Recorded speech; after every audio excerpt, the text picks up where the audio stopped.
안녕하세요. 차우진의 엔터문화 연구소 브리핑 시간입니다. 저희는 AI 리포터 에이미와 아이삭입니다. 안녕하세요. 반갑습니다. 네. 오늘은 그 세계 5위 규모라고 하죠. 중국 음악 시장.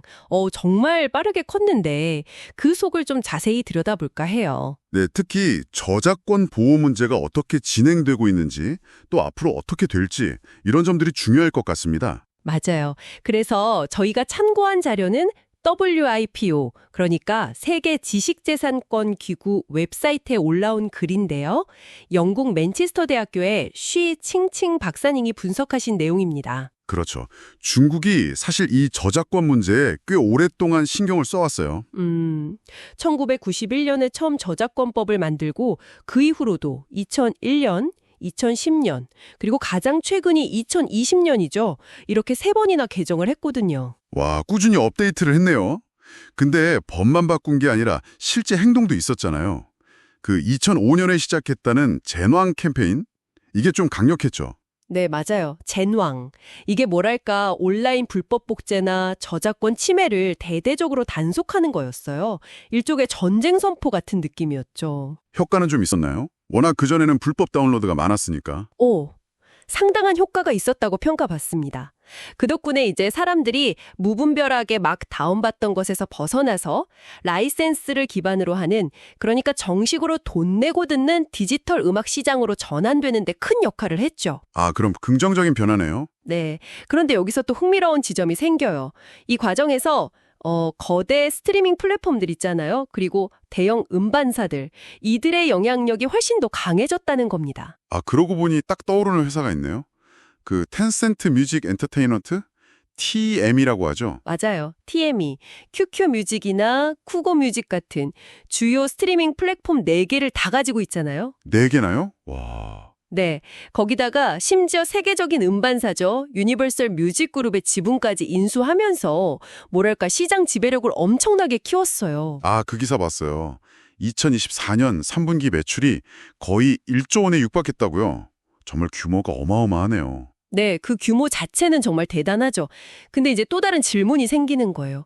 그 막대한 수익이 과연 아티스트들에게는 얼마나 공정하게 분배되고 있을까? 그건 좀 민감한 문제겠네요. 그렇죠. 이건 여전히 해결해야 할 큰 숙제예요. 실제로 2021년에는 이 독과점 문제 때문에 규제 당국의 조사 대상이 되기도 했었고요. 그렇군요. TME 말고 또 주목할 만한 플레이어가 있을까요? 망고TV를 떼놓을 수 없죠. 방송사인데 싱어, 나 인피니티 앤 비욘드 같은 음악 예능 프로그램들을 독점적으로 제작 방영하면서 영향력을 키우고 있어요. 이게 또 엄청난 성공을 거뒀거든요. 아, 맞아요. 그 싱언 2024 방송되고 나서 그 모회사 주가가 엄청 뛰었다는 뉴스가 왔어요. 12%인가 올랐다고. 네, 맞습니다. 예능 프로그램 하나가 시장 전체에 미치는 파급력이 그만큼 크다는 거죠. 와, 그럼 이런 환경 변화가 아티스트들한테는 어떤 영향을 주고 있을까요? 뭔가 기회가 될 수도 있을 것 같고 또 한편으로는 어려움도 있을 것 같은데요. 정확히 보셨어요. 양면성이 있죠. 우선 긍정적인 측면은 이런 음악 예능 프로그램이 새로운 스타를 발굴하는 등용문 역할을 똑똑히 하고 있다는 거예요. 아, 신인들에겐 좋은 기회가 되겠네요. 데테스 데뷔가 마오부이라는 아티스트인데요. 원래 간호학도였는데 2017년에 더 커밍 원이라는 오디션 프로그램에서 우승하면서 그야말로 스타덤에 올랐죠. 간호학도에서 스타로. 드라마틱하네요. 그렇죠. 당시 발표했던 곡 중 하나는 공개 하루 만에 1000만 뷰를 넘기기도 했으니까요. 정말 대단했죠. 와, 이런 신데렐라 스토리도 있지만 기존 아티스트들에게도 좀 다른 기회가 생기기도 하나요? 네, 아주 흥미로운 사례가 있어요. 0713 그룹이라고 들어보셨을지 모르겠는데 0713이요? 좀 생소한데요. 이게 뭐냐면 2007년에 쾌락남성이라는 오디션 프로그램에 나왔던 참가자들이에요. 근데 이들이 한참 시간이 지난 2022년에 어떤 예능 프로그램으로 다시 뭉치게 됐거든요. 네네. 근데 이게 대박이 난 거예요. 그들의 뭐랄까 꾸밈 없고 진솔한 모습, 그리고 오랜 시간 쌓아온 우정 같은 것들이 시청자들의 향수를 자극하면서 엄청난 공감을 얻었죠. 그래서 제2의 전성기를 맞이하게 됐어요. 성공적인 재기의 표본으로 꼽힙니다. 와, 정말 신기하네요. 예능이 그런 역할까지 하는군요. 근데 이렇게 스포트라이트를 받는 아티스트들이 있는 반면에 여전히 아티스트에 대한 보상은 좀 부족하다는 목소리가 있다는 점이 참 아이러니하게 들리네요. 맞아요. 이게 참 복잡한 문제입니다.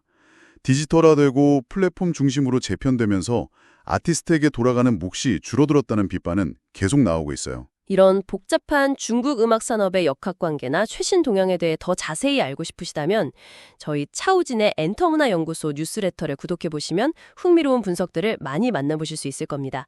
꼭 한번 확인해 보세요. 네, 좋은 정보네요. 결국 플랫폼 중심 생태계에서 창작자의 권리를 어떻게 잘 보장할 것인가? 이건 뭐 중국만의 문제는 아니죠. 전 세계적인 고민거리입니다. 그렇죠. 게다가 요즘은 또 AI가 등장했잖아요. AI가 만드는 음악의 저작권은 어떻게 할 거냐? 이런 새로운 문제까지 더해져서 상황이 더 복잡해지고 있어요. AI 문제까지? 정말 쉽지 않겠네요. 그럼 이런 문제들을 해결하려는 움직임은 좀 있나요? 그냥 손 놓고 보고만 있진 않을 것 같은데요. 다행히 최근에 좀 의미 있는 움직임이 있었습니다. 2024년 11월이었는데요. 디지털 음악 저작권 시장 공정경쟁 산업 자율규약이라는 게 발표됐어요. 이름이 좀 기네요. 자율규약? 어떤 내용인가요? 네, 이름은 길지만 핵심은 명확해요. 일단 시장에서 공정하게 경쟁하자. 그리고 특정 플랫폼이 독점 계약을 맺는 걸 좀 지양하자. 라이센스 비용을 적정하게 책정하자. 그리고 저작권료를 징수하고 분배하는 단체, CMO라고 하죠. 이 단체 운영을 좀 더 투명하게 개선하자. 이런 내용들이 포함되어 있습니다. 방향 자체는 굉장히 긍정적이네요. 공정한 환경을 만들자는 거니까. 네, 방향은 그렇죠. 다만 이게 자율규약이다 보니까 실제 현장에서 얼마나 효과를 발휘할지는 좀 더 지켜봐야 할 것 같아요. 그렇죠. 강제성이 있는 법은 아니니까요. 결국 아티스트에게 정말 공정한 운동장이 만들어질 수 있을지, 또 플랫폼이나 다른 이해관계자들이 얼마나 잘 협력할 수 있을지가 관건이겠네요. 정확합니다. 기술은 계속 발전하고 플랫폼의 영향력은 점점 더 커지는 이 시대에 어떻게 하면 창작자들이 지속적으로 좋은 음악을 만들어줄 수 있는 환경을 만들어주고 또 그 권리를 보호할 수 있을까? 이 중국 음악 시장의 사례가 우리에게도 시사하는 바가 참 크다고 생각합니다. 네, 정말 중요한 문제인 것 같습니다. 오늘 중국 음악 시장의 저작권 현황과 미래에 대해 깊이 있는 이야기 나눠봤는데요. 엔터 산업의 본질과 전략이 더 궁금하시면 저희 차우진의 엔터문화 연구소 뉴스레터를 구독해주세요. 포털에서 검색하시면 바로 찾으실 수 있습니다. 검색 고고. 저희는 다음에 또 흥미로운 주제로 찾아뵙겠습니다. 네, 다음에 뵙겠습니다. 이 팟캐스트는 구글의 노트북 LM으로 제작되었습니다.